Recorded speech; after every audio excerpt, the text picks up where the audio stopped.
Harka fuuni hordoftootaaf daawwattoota gammeetuubii nagaaf jaalalli tokkummaan rabbii bakka jirtan cinaa dhaqqabu.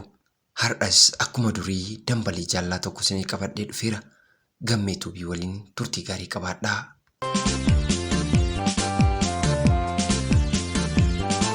Ammaaf maqaa koo machuun barbaadu akkuma yeroo darbee seenaa koo tokko isinii dhiyeesseen ture. Seenaan kun seenaa sanarraa citee kana fedha. Egaa dhaloonni koo godina kaaba shaggar naannoo Salaaleeti. Anis dhaladhee waan hedduu keessa argan darbee booda gara biyya ambaas deemee biyya ambaatii deebi'ee al lammaffaadhaafis biyya ambaatti deebi'ee barri isaa bara 2011 ture.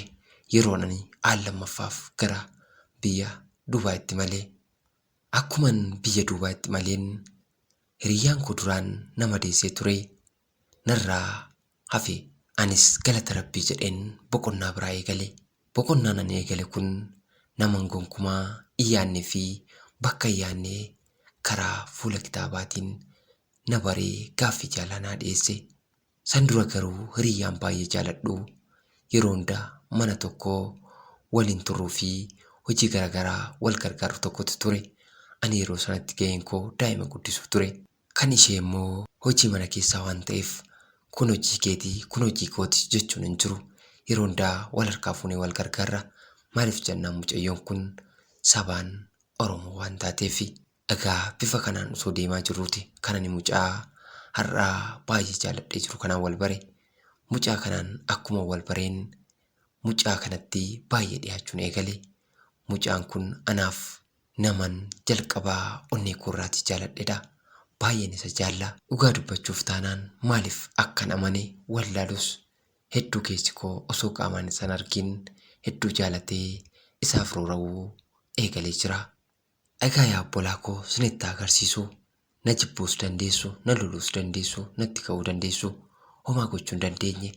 Garuu gaaffii jaalalaa fi dirqinillee dirqii jaalalaa waan taateef waan mucaan kun na gaafate hunda tole jechuu fi yeroo jalqabaatiif naman qaamaan argee hin beeknetti qarshii Itoophiyaatti naannoo 112 oliin isa osoo hin beekne waan manni karaa keessaa natti haasa'eenan gara isaatti argee. Rabbiin yaa galatu mucaan kunis nagatee maallaqa kiyyaas hin nyaanne. Innis waan jiru hundumaa akkuma waliin haasofnetti tole jedhee narraa fuudhee waan dhimma itti ba'uu qabu hundatti dhimma ba'e. Yeroo sanatti aniif inni hiriyyaa akka taanu waan murteessinee turreef lafaa bakka lamaatti nuuf bite. Egaa bakki dhaloota keenyaa walirraa fagaataa.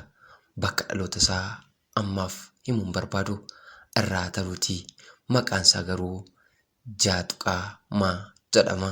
Anis qarshii kanaa fi bilbila guddaa akkuma argeen waggaa murtaa'e booda gara biyyaatti imale. Gara biyyaatti akkan imaleen buufata xiyyaara idil addunyaatti na eegee na simatee abaaboo naa kennee gara kallattii biyya isaatti argamtutti na fudhatee sokkee.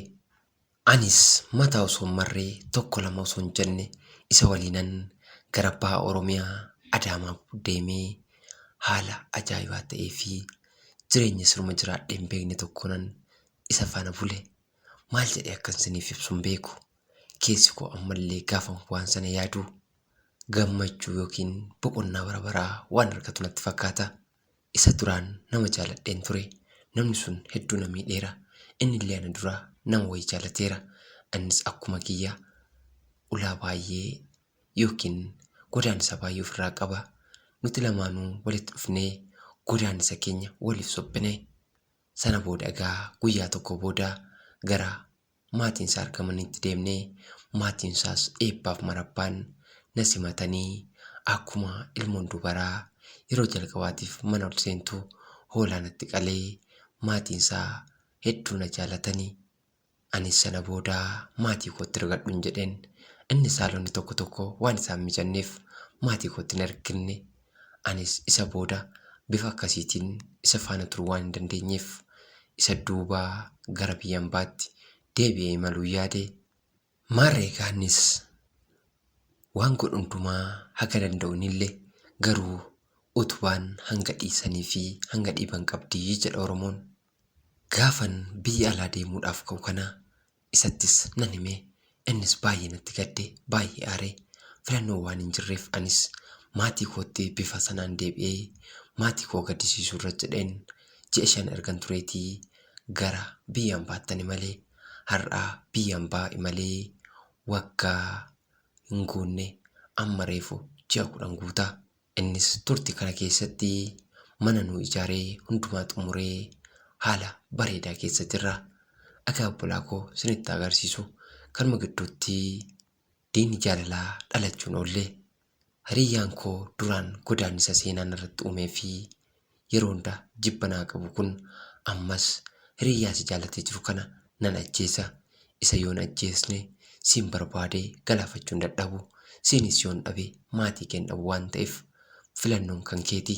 Maatii kee godaansuu yoon maatii keen arganne siin godaansuu dhagaa siin oolu jedheet amma na sodaachisaa jira. Ani nama kana hin jaaladhu. Namni nani jaaladhee jiru mucaan amma waliin jiraachaa jiru. Mucaa kanarraa yoon adda bahe nan jiraadhallee jedhee waan mayyaaduun qabu. Maaliif jennaan baay'een jaaladha. Mucaa amma natti dhaadatu kana garuu gonkumayyuu jaalala isaan qabu. Yaa obbolaa koo maal na gorsitu? Dhiisuudhaaf baay'een jaaladha. Burii kootiif isan abdadha.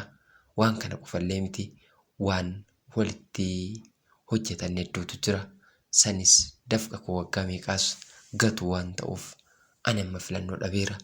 Yoon mucaan baay'ee jaaladhu kana faana kan itti fufu ta'ee mucaan kun amma maatii koo doorsisuu fi itti dhaadachuu eegaleera. Ani amma garattan godhu dhabee waan jiruuf garri keessan malli keessan anaaf mala ta'a jedhee waan yaadeef gara gammeetuu biitiin gara keessanitti dhufeera. Kanaaf egaa koomentii jalatti waan an jedhaa amma ani biyyatti deebi'ullee wanti ani barbaadaaf jiru tokkoyyuu hin jiru. Garuu haalli mucaan kun itti deemaa jiru haala badaa waan ta'eef tasgabbaa'ee hojii mataa kiyyaa dalagachuu hin dandeenye. Isin maallaan jettu laata? Yaa hiriyaa koo hedduun si jaaladha, hedduun sitti boona. Wanti na hin daganne guyyaa tokko gaafa abbaan koo argee yeroo dhumaatiif na gaggeessuuf jiru akka carraa ta'ee suuraa kee iskiriin seeverii koo godhadheen ture. Abbaan kiyyas mucaa kiyya namni akkas bareedu ni jira jedheet ajaa'ibsiifate. Jechi abbaan kiyya jedhe kunillee na keessatti jaalallansiif qabu dabalee jira. Eeyyoo ni jira jedheen sossodaachaatti dubbadhe. Haa ta'u egaa wanti kan keeti jedhee kanuma kee ta'a. Ani ammatti karoora biraan qabu jiraadhus du'us si waliin fedha kiyya. Asumaanis sirbaa Faayisaa Furii ana bar ana jifaara kee kan jedhu si affeereen jira. Na affeerrami. Anusiyaada kulleetiya, anusiyaada garootiya, sifaana daaga garaankiya, kanaaf silaalchi ijjiitiya.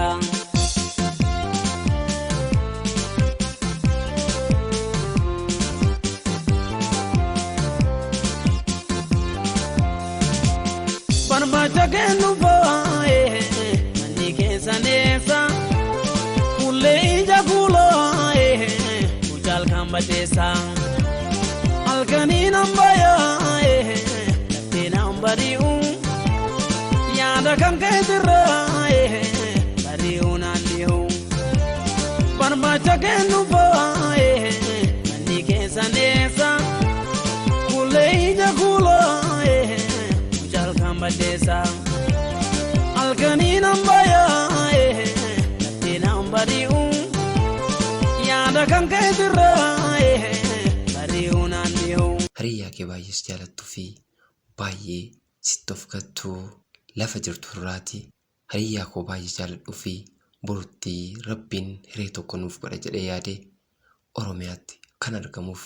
Tole obboleettii keenya seenaa kee waan nu goddeef guddaa galatoomi. Egaa daawwattoonni gammeetuubis yaada obboleettii keenya akkuma dhaggeeffattaniin yaada keessan qoodaafin dhaamsa kiyya dhaga'anis waa jedhu namni waan nama doorsisuuf ni godha jechuunis hin godhu jechuunis ni ulfaata.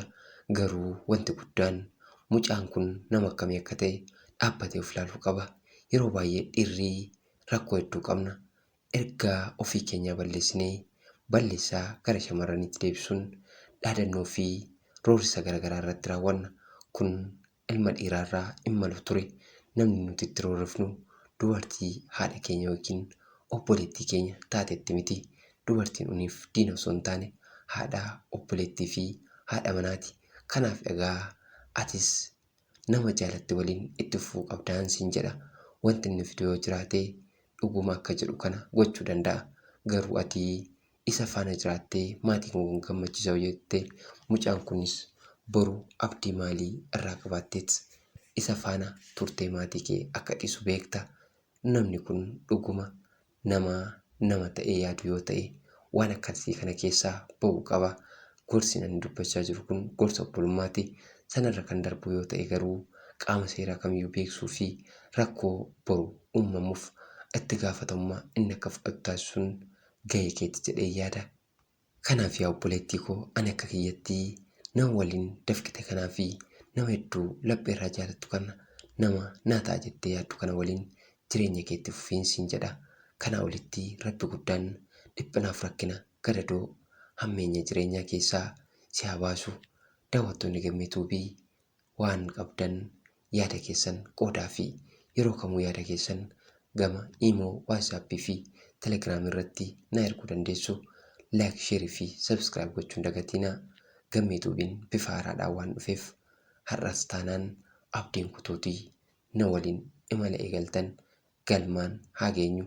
Haga jirutti yaada keessan sanirraa fuudhee gama gurraa dhaggeeffattoota Gammee Tuubiitti deebisuun koomentii yookiin yaadota garaagaraa akka isin qooddaniif gochuuf yeroo kamiyyuu qophaa'aadha. Gara fuulduraatti garuu hojii babbareeda jedhee yaadu isinii qopheessuuf qophaa'ee waan hin jiruuf asumaan haamlee naa ta'an isiniin jedha. Horaa bulaa deebanaa. Gammee Tuubiidhaa Oromiyaa irraa.